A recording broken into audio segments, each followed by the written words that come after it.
if we get a real systemic crisis, then that could well lead to a catastrophe for currencies. What you then need in that event is real money to spend. And that's the whole reason, really, why people should have some gold and have some silver. As a responsible person with growing concerns for your privacy and personal liberty, you want to know where we're headed and what you can do about it. We ask the experts what you need to do to take prudent and responsible action to safeguard your family's wealth and well-being, and what basic first steps will help you to be aware and prepared. ReluctantPreppers.com. Welcome back, Reluctant Preppers. Today with us is Alasdair MacLeod. He first became a stockbroker in 1970 and is a member of the London Stock Exchange in 1974. His experience encompasses equity and bond markets, fund management, corporate finance, and investment strategies. After 27 years in these areas, he became an executive director of an offshore bank and a consultant to other offshore institutions. He is the head of research of Gold Money, and he's with us today to talk about many aspects of why gold and precious metals are important to people seeking to reduce their risk, exposure to risk, and what its major trends and factors are in the precious metals market. Welcome to Reluctant Preppers, Alasdair MacLeod. That's very much my pleasure. Thank you. Now, I noticed on Gold Money, when looking at some of the founders and board of directors and so on of Gold Money, it looks like reading a who's who of precious metals, from James Turk, the co-founder, his son, also Eric Sprott from Sprott Asset Management. And one of the things I noticed was a statement on there about helping customers to experience gold as money. And I wonder if you could start there by talking to us about why it's important for people to break out of our current modern paradigm and instead just to understand gold or precious metals as money. Yes, certainly. Well, anything can act as money. It's a matter of choice. I mean, you and I can deal between us and accept whatever you and I agree is money. Now, normally what governments do is they like you to accept their money, and they insist that you pay taxes in their money. So within a country's borders, nowadays, the most common money in circulation is actually produced by government. Well, the problem we have with government money is that they can increase the quantity of it at will. And this means that it is a feature of government currency, fiat currency if you like, that they tend to collapse. In fact, none have lasted very, very long. When I say very long, in the context of history, I mean, you can get a currency lasting 100 years or so, maybe 200 years or 300 years, but they all eventually die. The first currencies were actually invented by the Chinese a long time ago, I think about 800 AD, 900 AD, something like that. And the great Genghis Khan, or Kublai Khan, his son, introduced currency, and what he wanted was everybody had to submit all their precious stones and their gold and silver, in return for which he gave paper currency, which was made out of mulberry leaves. So you can see that from Kublai Khan and Genghis Khan's point of view, he gets an awful lot of real stuff for which he just issues paper receipts. So that's really what government currency is. It's paper receipts, and it can be expanded as well, at will. The other thing, of course, is that banks create credit. Now, they create credit out of thin air, and this is a process which is not normally understood by people. But basically, if you walk into a bank and say you want to borrow $1 million, and the bank agrees to lend you $1 million, the bank doesn't hand over its money to you. No, it just opens an account and credits that account with $1 million out of nothing. And as you draw down that $1 million, it's obviously got to replace it in the form of deposits from somewhere else. Now, if it can't attract a deposit to match it, or deposits to match it, then it merely goes into the money markets and borrows the money to cover it that way. So at the end of the day, the bank balances books. But the fact is that it has created $1 million out of thin air. Now, if you or I were to do that, we would be in jail pretty quickly. The only reason banks can do it is because the government licenses them to do it. So you can see that there are two ways in which government money can be expanded. The one is the central bank prints it, and the other way is that the banks create credit by lending money to ordinary people. So this inherently is an unstable situation. And over time, of course, the quantity of money in circulation tends to grow and grow and grow.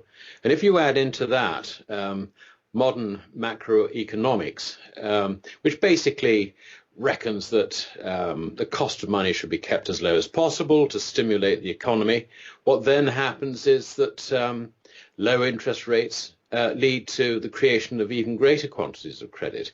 So it is inherently an unstable situation.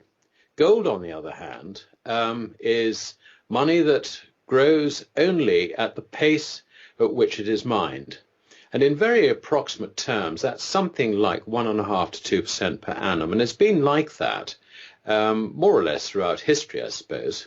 Well, not quite, but the thing that's interesting about it is that that rate of growth more or less matches the rate of growth of the global population. So the purchasing power of gold is inherently stable, and that's very nice. But from a government point of view, this is no good, because gold is something that you have to acquire. You can't create it out of thin air. So you can see that there's a sort of them and us situation developing between government, who want to create money out of thin air and license the banks to do it, and ordinary people who don't want their currency debased. Now, it doesn't matter too much if you and I get into that transaction and I buy something from you and I give you some money, so long as you get rid of that money very quickly, because you don't want to have it depreciating. If, on the other hand, you sell something to me and you decide you want to save the money that I've given you, then you're going to be a lot more interested in having a money which is stable and is not going to lose its purchasing power over time. And so I think what I've done is I've sort of set the scene as to what the essential difference is between precious metals, particularly gold, to a lesser degree silver, and paper currency. That is the fundamental difference. Now, we have at the moment an accelerating pace of money creation, so that the devaluation of paper currency is likely, I say likely because many factors affect prices, is likely to accelerate over the next 5 to 10 years. Now, if that actually happens, then the purchasing power of gold remains stable. Gold will emerge as the better money, and you will find that you'll tend to spend gold or save gold and get rid of the paper. And the price of gold will go up relative to paper. Now, this is already happening in Asia. This is why the Asians are so keen on gold and silver. I can remember when I first went to India, which was in about 1965, the price of an ounce of gold rendered into jewelry was roughly 160 rupees an ounce. Today, it is closer to 80,000 rupees an ounce. So that you can see that for the average Indian, having a bank account and leaving his money on deposit in rupees, he has lost relative to actually putting his savings into gold. Now, the Indians know this, and this is why they do like gold so much. As far as they're concerned, it is the family pension pot. They acquire gold when it comes to special events. You've got Diwali, which is an annual festival, which we've just had. You have marriages, you have betrothals, you have children, and so on and so forth. And these are all occasions when gold is bought in the form of jewelry. And turning gold into jewelry in India is it's a 10% cost or something like that. It's very low cost. And turning that into jewelry, it is acquired and accumulated by the family so that they've got this nest egg. And that is terribly important. And it's very cohesive for Indian society. And it's not just India. If you were in Turkey, you would have found that the lira suddenly lost 6 noughts. 1 million lira became 1 lira back in 2004. And why was that? The reason for that was that they had year after year of 100% inflation. I remember first dealing in Turkish stocks back in the early 1980s, and it was quite amazing, really. The inflation at that time was 89%. It continued at that sort of pace for quite a long period of time. The current government changed things a little bit.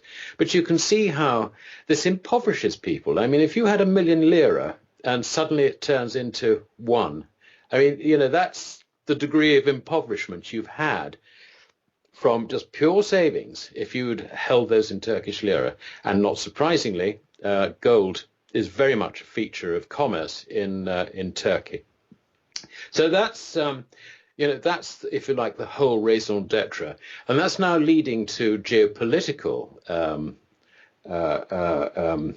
involvement, if you like, in gold, because the Chinese and the Indians and the Russians and the Iranians and the Turks and all the rest of it, the whole of Asia, are quietly acquiring physical gold. At the same time, we sophisticated guys in the West are quietly disposing of it. Why? Because we think we've learned to think how stock markets work, you see. So what happens is you will buy into something which is on a rising trend and you sell into something that's on a falling trend. You don't value anything anymore. You just look at the trend.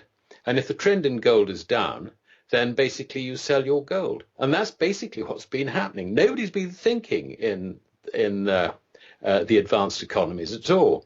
We have got used to doing without gold. We have forgotten its fundamental role. But meanwhile, the demand for Asia has more than absorbed all the mine supply. It has absorbed all the loose stock. If I call it loose bullion, if you like, bullion which is sort of shaken out from discontented owners in the West, and the result is that there is very little bullion around at the moment. So, one way and another, if you look at the investment prospects for gold on a value basis, is probably pretty good. But that's not really why I recommend people buy gold.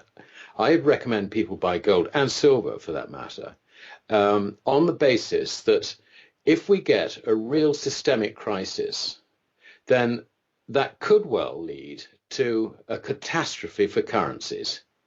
Maybe not all currencies, could be all currencies. I mean, this could be an event which we've never seen before. I'm not saying it's going to happen, but I'm saying there's a risk it's going to happen. What you then need in that event is real money to spend. And that's the whole reason, really, why people should have some gold and have some silver. Now, what are some of the trends and factors that you've mentioned, these different cultural dynamics, and you've mentioned this hemispheric shift of investment versus divestment from the West to the East into gold. But what trends and factors what signals should they watch for in the precious metals market that would tell them we may be nearing or have reached a turning point in that? It's very difficult to know, quite honestly. People apply technical analysis. I mean, I've done technical analysis in the past with varying degrees of success. But really, if you understand price theory, what prices really are, what drives them, the one thing that you discover is that tomorrow's price cannot be known. Nobody knows what the price is tomorrow. As an investor, you're thinking, shall I sell my dollars in order to buy some gold? In other words, I'm looking to make a profit by buying gold in dollars, so that when I buy gold today, I'm looking forward to selling it at some stage in the future for dollars, and that will be my profit. Now, that's a straightforward investment rationale. That's fine. But we're talking about something different here. We're talking about having what you might call an insurance policy against the politicians really screwing it up. In terms of what else to watch, I think all you have to do is to try and watch the political and economic situation. And I think the important thing is to educate yourself about economics, not the economics they teach at university. It's Keynesian macroeconomics that has got us into this difficulty.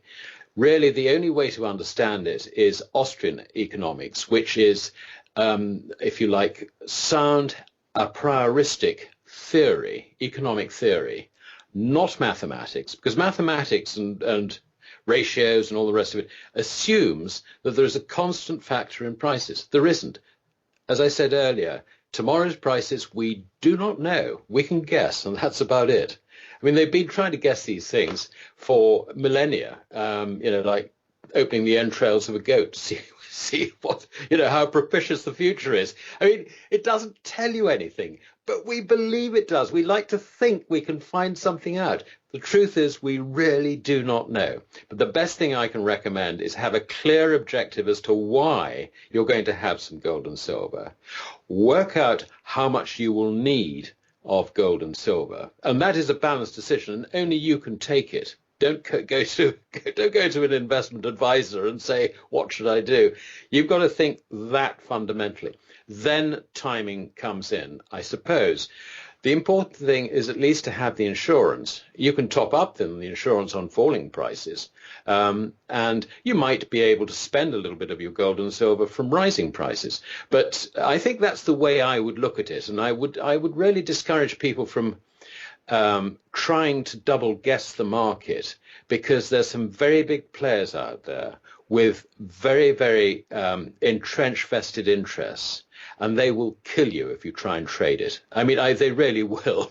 It's the shortest route to penury, trying to trade gold and silver in these markets. In that answering that question at the individual family's level of what is the right amount for them of precious metals to be as part of their savings, what kind of factors do you see that are practical that they should consider when making that decision? Well, it depends, the degree of your insurance. I mean, just imagine that the banks go bust, that the ATMs don't work anymore. Imagine that the currency, suddenly nobody wants dollars. Imagine that situation. Now, it's not all going to happen in one go. It's something that sort of starts happening. And as they found in Germany in 1923, it was actually a process which only accelerated very rapidly through 1923, but it had already started from just after the war, the end of the war, in 1918, 1919. So this isn't something that's going to be instantaneous, but that means that you've got to survive for a period of time as things deteriorate. Not only that, but it's going to be a little while after things have deteriorated before any normality returns. Normality will return quite quickly. And here I would cite the example of Russia after the Berlin Wall fell. They had to face economic reality, and they had, I suppose, a very nasty 18 months, and that was about it.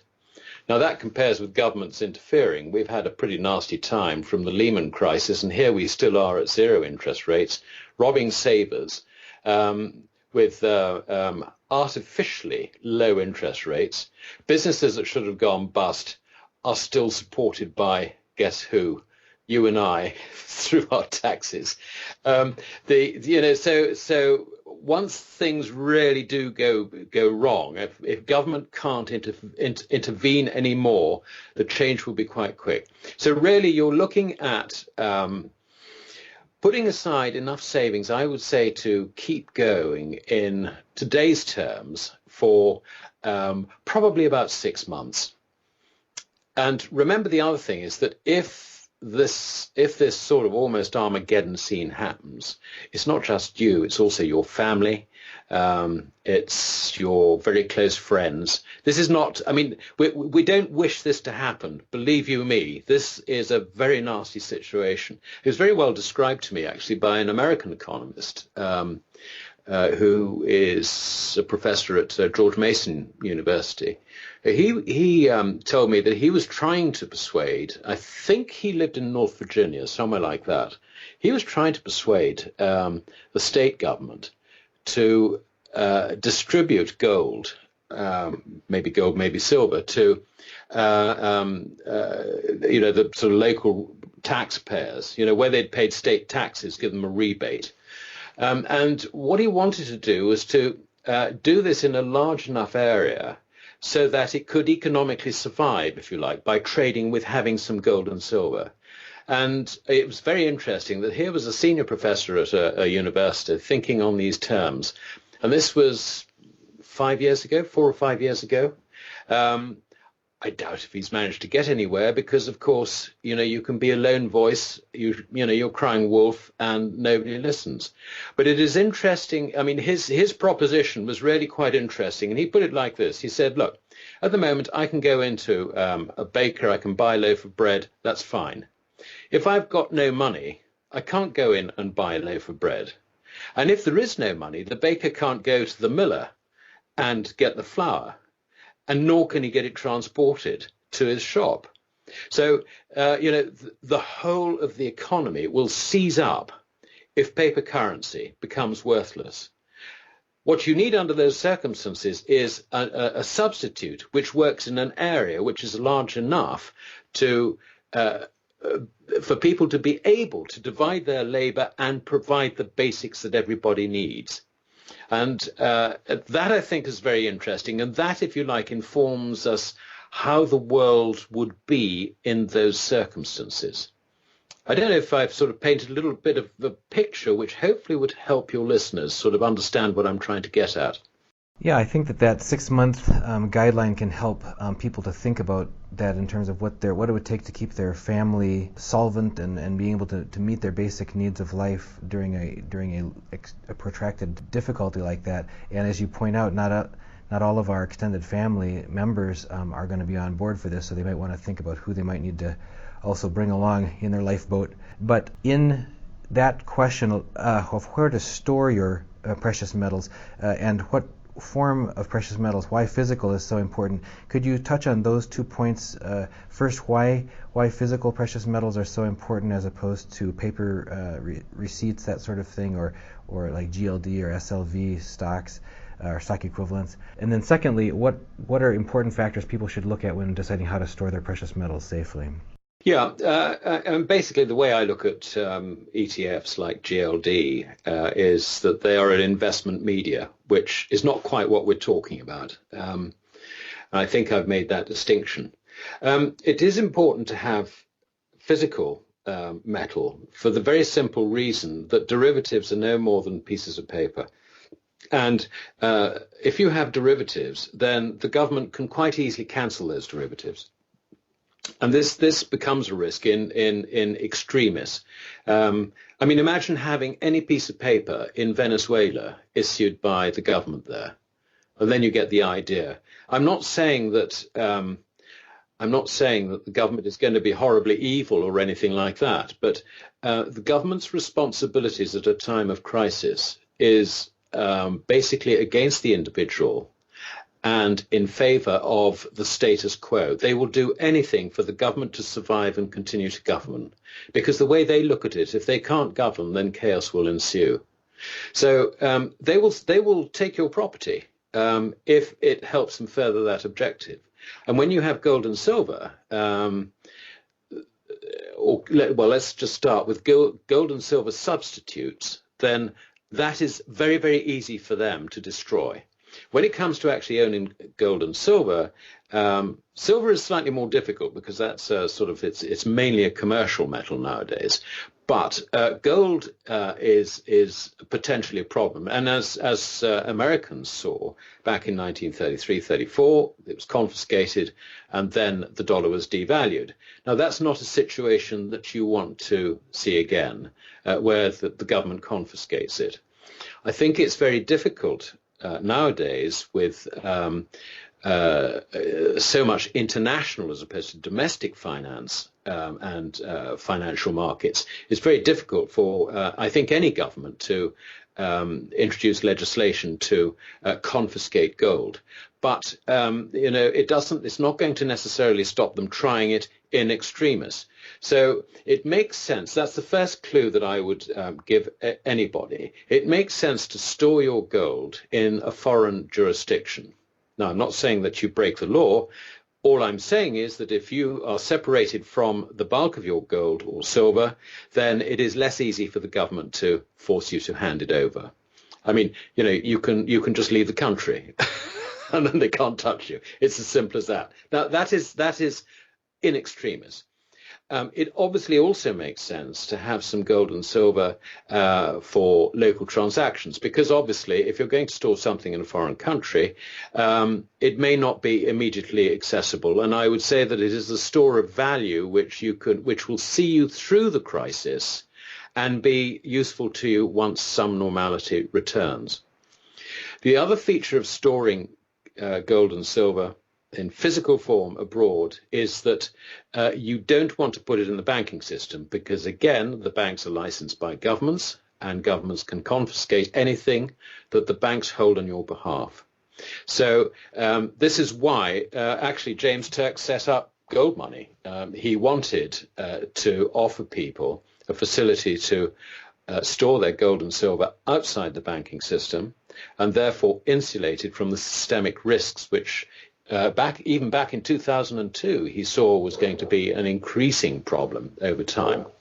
So I think, just to sort of sum it up, three aspects. Have enough spare change, if I can call it that, in terms of gold and silver, so that you can continue to survive if all communications break down. Store the bulk of your gold and silver outside your jurisdiction and store it not in the banks, but in an independent vaulting arrangement, such as gold money. And we've got a few other competitors as well. So there is a choice for you. So folks who are thinking about possible scenarios where there's breakdown of the system, they've seen unrest, in Greece or in other places. They've seen private pension accounts being seized, whether it's in Cyprus or Poland, or they've seen the partial collapse of the ruble in Russia. They're not necessarily eased at thinking that there's lower risk by just moving their precious metals farther out into a different jurisdiction, unless that's a specifically stable area where there may be specific privacy protections. I mean, hasn't there been, since the Patriot Act and so on, hasn't there been a great loss of ability to have your personal financial arrangements, even if it's overseas, to be private? And aren't those other jurisdictions subject to having to cooperate with the U.S. government, that sort of thing? Yes, you're absolutely right. I don't think anyone can turn around and claim we can store your gold and silver completely beyond the control of your government. The American government has shown a huge keenness to extract taxes from American citizens wherever they live. I wouldn't be surprised if there's a department of the IRS on the moon, quite frankly. So that undoubtedly is true. But what we try and do is we try and sort of give people the option of storing their gold and silver in different locations. So I mean we've got vaulting arrangements in London, Canada. We've got vaulting arrangements in Zurich as well, and Hong Kong, and also Singapore. Now, Singapore is a pretty independent state. I'm not saying that the American government can't lean on them and try and stop them doing business and force them to do this, that, and the other thing. But so far, I would say that the Singaporeans have very strongly resisted the sort of interference you're talking about. But there's no guarantee that that won't change. And here again, the other aspect of it is information. I think that the U.S. tax authorities or the government would need the information as to know where their citizens' assets are, or rather their nationals' assets are,